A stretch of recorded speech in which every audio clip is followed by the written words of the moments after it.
Thou hast it now, King Cawdor Glamis, all as the weird women promised, and I fear thou playedst most foully for it.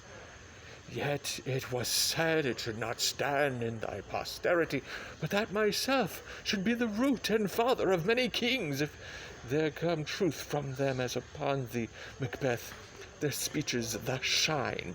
Why, by the verities on thee made good, may they not be my oracles as well, and set me up in hope?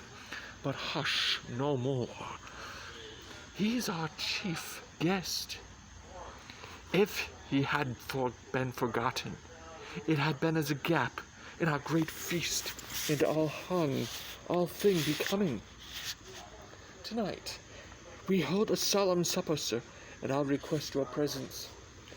Let your highness command upon me, to the which my duties are with a most indissoluble tie forever knit. Ride you this afternoon, ay, my good lord.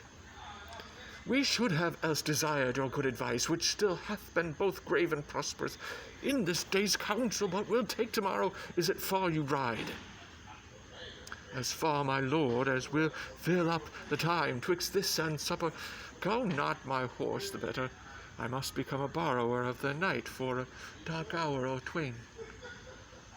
Fail not our feast. My lord, I will not. We here, our bloody cousins, are bestowed in England and in Ireland, not confessing their cruel parasite, filling their hearers with strange invention. But of that tomorrow, when therewithal we shall have cause of state, craving a straightly hie you to horse, adieu. Till you return at night, goes Fleance with you. Ay, my good lord, our time does call upon us. I wish your horses swift and sure of foot, and so I do commend you to their backs. Farewell. Let every man be master of his time, till 7 at night, to make society the sweeter welcome. We will keep ourselves till supper time alone, while then God be with you. Sirrah, a word with you. Attend those men a pleasure. They are, my lord, without the palace gate. Bring them before us. To be thus is nothing, but to be safely thus our fears and Banquo stick deep in his royalty of nature. Reigns at which would be feared, 'tis much he dares into that dauntless temper of his mind. He hath a wisdom that doth guide his valour to act in safety.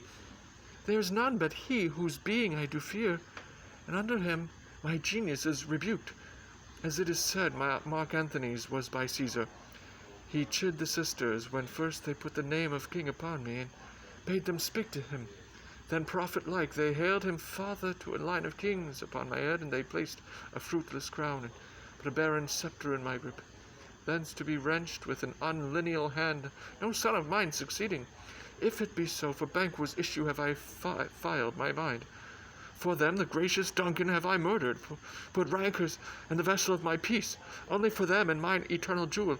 Give to the common enemy of men, to make them kings, the seeds of Banquo kings. Rather than so, come fate into the list, and champion me to the utterance. Who's there?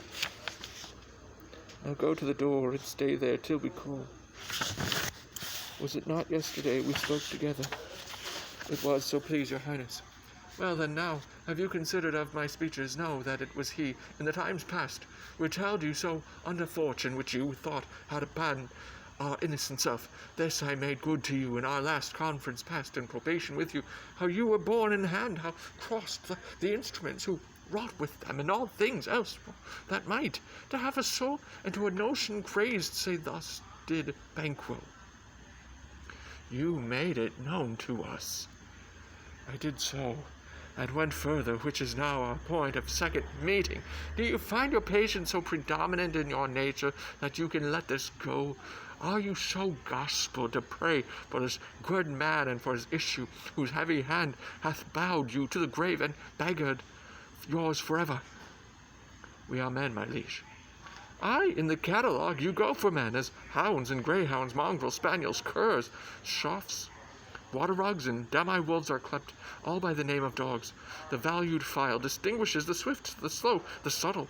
the housekeeper, the hunter, every one according to the gift which bounteous nature hath in him closed, whereby he does receive particular addition from the bill that writes them all alike, and so of men. Now, if you have a station in the file, not i' the worst rank of manhood, say it, and I will put that business in your bosoms, whose execution takes your enemy off, grapples you to the heart and love of us, who wear our health but sickly in his life, which in his death were perfect. I am one, my liege, whom the vile blows and buffets of the world have so incensed that I am reckless what I do despite the world.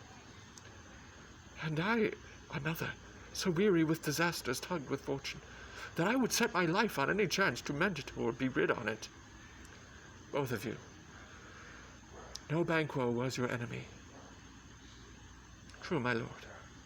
So he is mine, so is he mine, and in such bloody distance that every minute of his being thrusts against my nearest of life. And though I could with barefaced power sweep him from my sight, and bid my will avouch it, yet I must not. For certain friends that are both his and mine, whose loves I may not drop, but wail his fall, who I myself struck down, and thence it is that I to your assistance do make love, masking the business from the common eye, for sundry weighty reasons. We shall, my lord, perform what you command us, though our lives. Your spirits shine through you.